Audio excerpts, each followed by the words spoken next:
Hai, Assalamualaikum. Apa kabar teman-teman semuanya? Semoga teman-teman sehat selalu dalam lindungan Allah Subhanahu wa Ta'ala.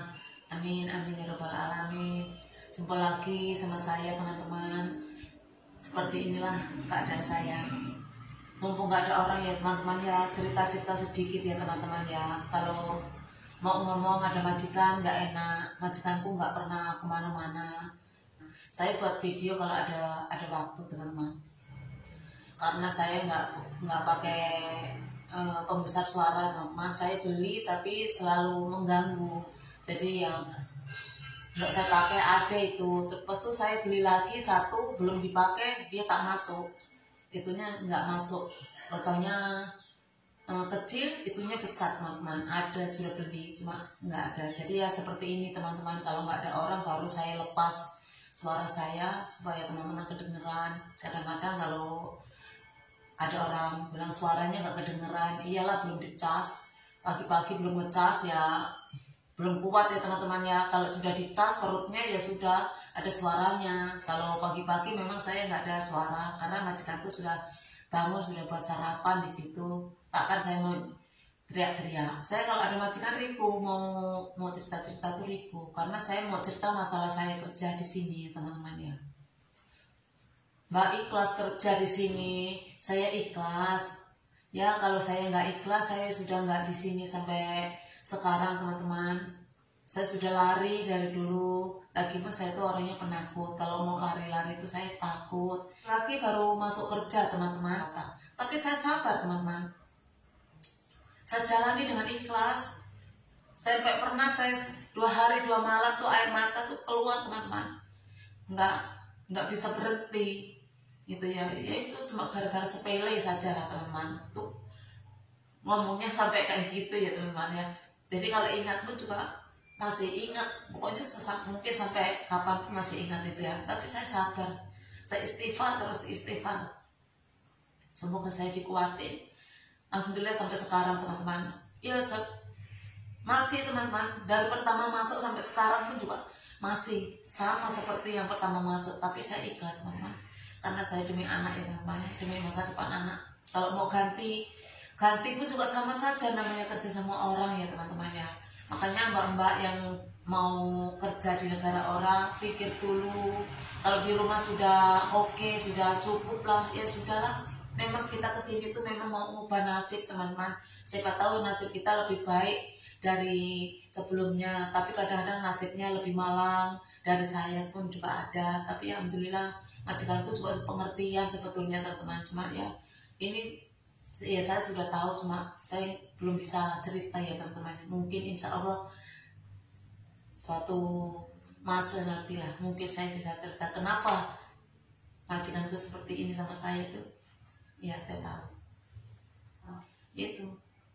Tapi orang di sini juga dikawal, teman-teman. Saya juga nggak bisa kemana-mana. Majikanku yang perempuan juga nggak pernah kemana-mana. Kalau pergi KL nggak balik pun juga anaknya juga ikut saya. Itu yang selalu sama saya itu. Dia selalu diikut untuk saya. Jadi tak payah risau sama saya di rumah. Saya tak akan buat apapun. Tak, cuma satu, saya buat kerja saja.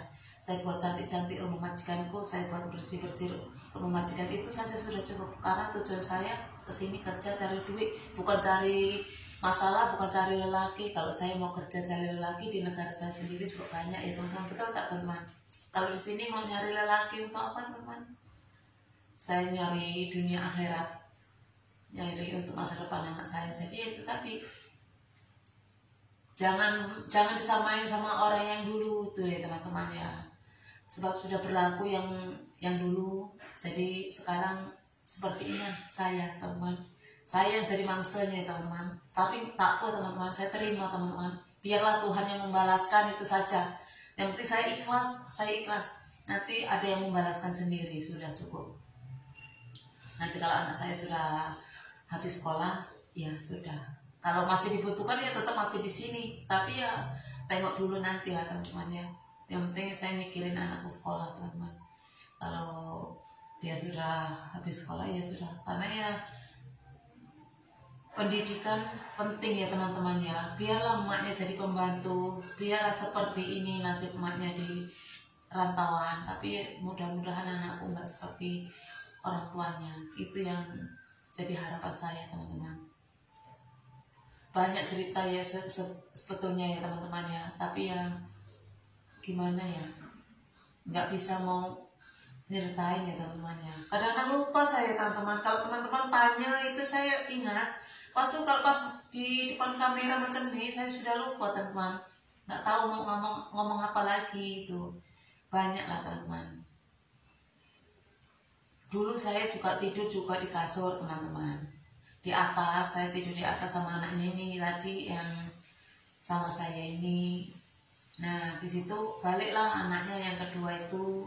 Jadi satu bilik itu 3 orang. Nah dia tuh keluar masuk, tutup lampu, tidur sampai pukul 4 pagi. Nah sedangkan saya bangun pukul 5 teman-teman. Saya bangun pukul 5 lah, dia tuh dari saya tidur sampai pukul 4 tuh dia baru diam buat mainan telepon. Jadi saya tuh macam terganggu. Kalau bangun tuh saya selalu sakit kepala. Pas itu lagi baru-barunya teman-teman. Jadi saya tuh badan saya tuh macam tak sehat itu. Jadi nanti kan kalau tengok saya kerjaan saya macam lelet kan macam mana coba. Sudah habis lah saya kan hari-hari.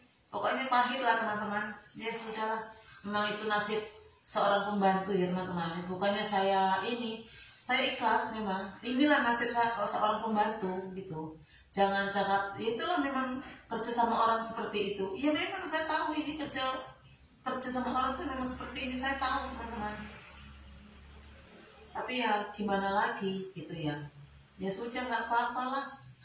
Yang namanya saya tahu suka kerja sama orang. Nggak ada yang kerja sama orang senang ya teman-teman ya. Walaupun banyak yang sudah dianggap keluarga sendiri kan pasti ada itunya. Namanya piring, kalau kena piring yang lain kan pasti bunyi kan. Itulah nasibnya seorang pembantu. Ya mbak-mbak yang mau datang ke negara mana saja lah, di mana rezeki mbak, disitulah mbak bekerja ya. Kalau saya rezeki saya di sini karena saya juga kerjanya di sini, yaitu rezeki saya. Jadi ya saya terimalah apapun itu. Tak ada orang yang kuat kerja seperti ini, memang tak ada teman-teman. Tapi ya saya pikir balik, kalau ganti pun juga sama seperti ini, di mana-mana juga kerja seperti ini, itu loh. Saya pikir di sini juga saya nggak mau bocah, nggak masak, nggak apa, cuma kemas-kemas rumah itu. Tapi ya memang ya kalau pikir sedih, memang sedih, ya tak apalah, memang nasibnya seperti ini. Ya sudah terima.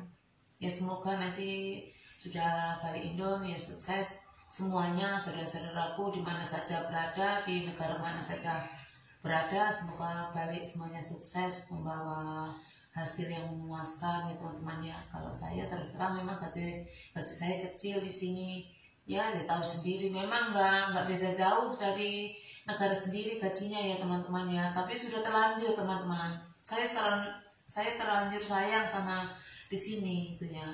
Ya takut, tapi alhamdulillah semuanya baik, semuanya sama saya juga hormat semuanya. Ya cuma satu masalah ya sudah tak.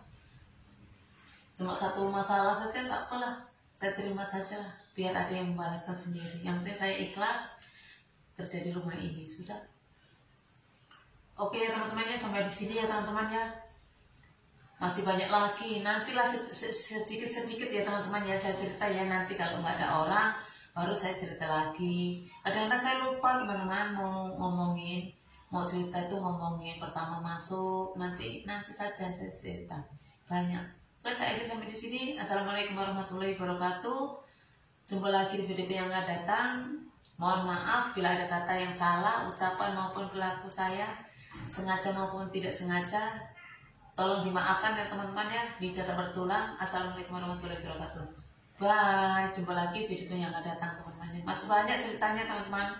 Ini cuma kadang-kadang ingat saja teman-teman. Nanti cerita lagi ya.